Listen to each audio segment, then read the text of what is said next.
Alright guys, what's going on? Welcome to my channel. This is my humble corner, my humble apartment. That's my humble cat back there in the background. Before we get into the video, I just want to say some things. This channel is mainly going to be focused around Yu-Gi-Oh! And card games. Also, the main thing I want to do with this channel is I just don't want to have a channel where I give you info. That's one thing I want to do, but I really want to be able to help people. I want people to come into this channel, not know how to play a deck, or they're having trouble with the current game, it's making them angry, something like that, and I want you to be able to come out of this video with something. I want you to be able to watch this video and say, wow, that actually helped, thank you. And that's the goal. If I can do that, that's amazing to me. But today's topic is going to be dealing with burnout in Yu-Gi-Oh! This is a problem for a lot of people right now. We are currently in a tier 0 format. It is the year of the Snake Eye, year of the level 1 fires.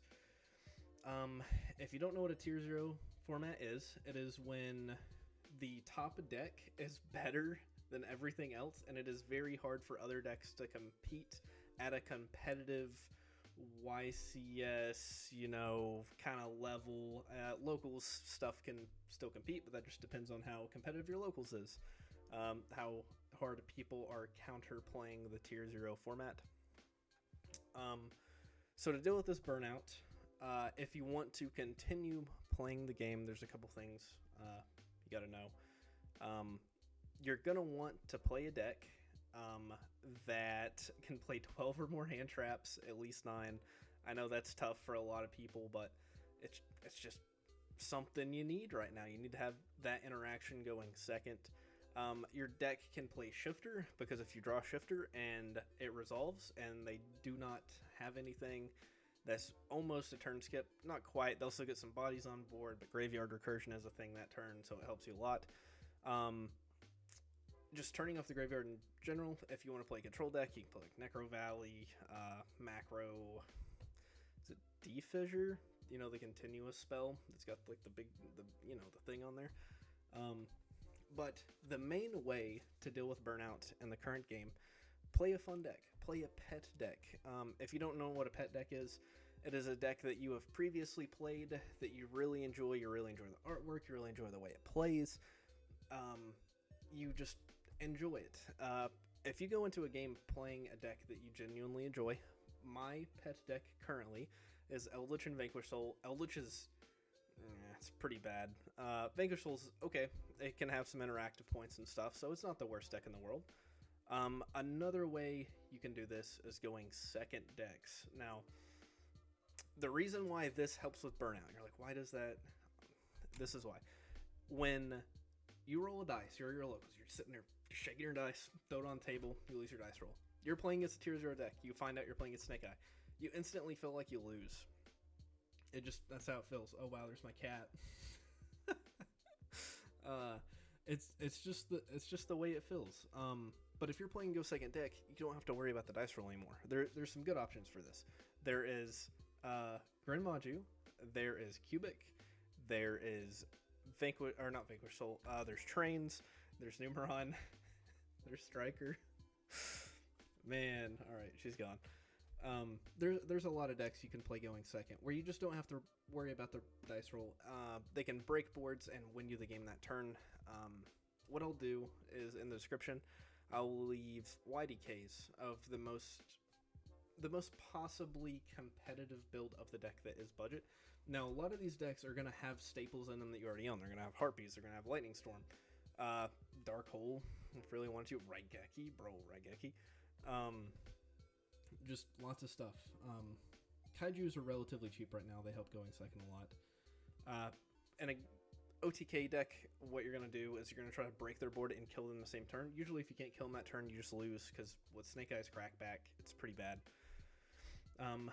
Or there's a couple more things you can do. You can go in and you can play a retro format. Now, retro formats are awesome because the gameplay is slowed down to such a point that you don't have to worry about losing turn 2.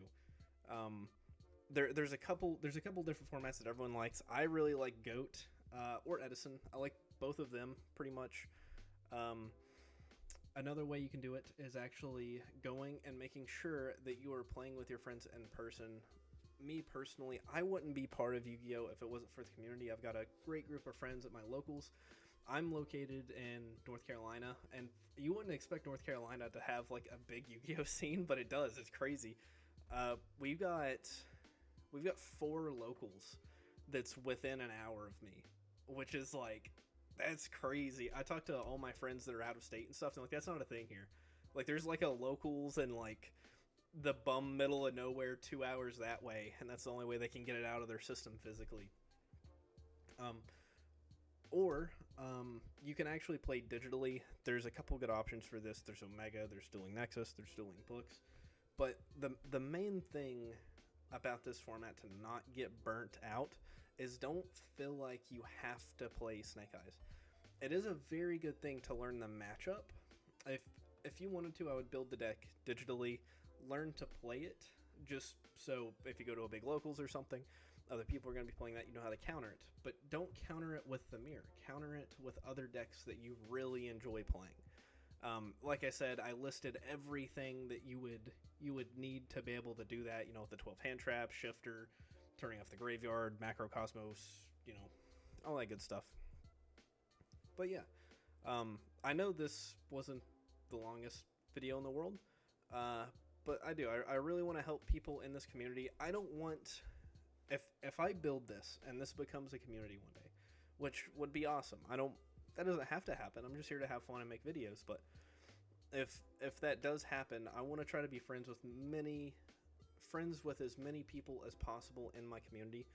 I don't want there to just be like random comments and me not know those people. I want to get to know them. That would be awesome. The more friends, the better.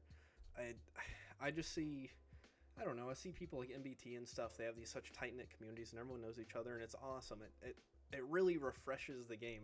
It's not you like arguing with some guy at locals because like, no, chain link 1, chain link 2, they're like, you just sit down and talk about it and it's not stressful. It's awesome. But yeah, thank you to whoever clicked on this video and watched it this far. I'm not sure how well it's going to be edited. I'm just now getting to this. I'm actually more used to editing fishing videos. I'll link my other channel down in the description. I like fishing and I like Yu-Gi-Oh! It's a very weird combination, but yeah, that's what happens when you're raised in North Carolina, I guess. But thank you guys so much. If there's any feedback you want to leave in the description, if it's just saying like ideas for more relatively budget competitive decks, I would love that. Just anything to help other people out, links, just anything you can think of. Thank you guys so much, and I'll see you in the next one. Hopefully daily uploads. I don't know about it though. We'll see.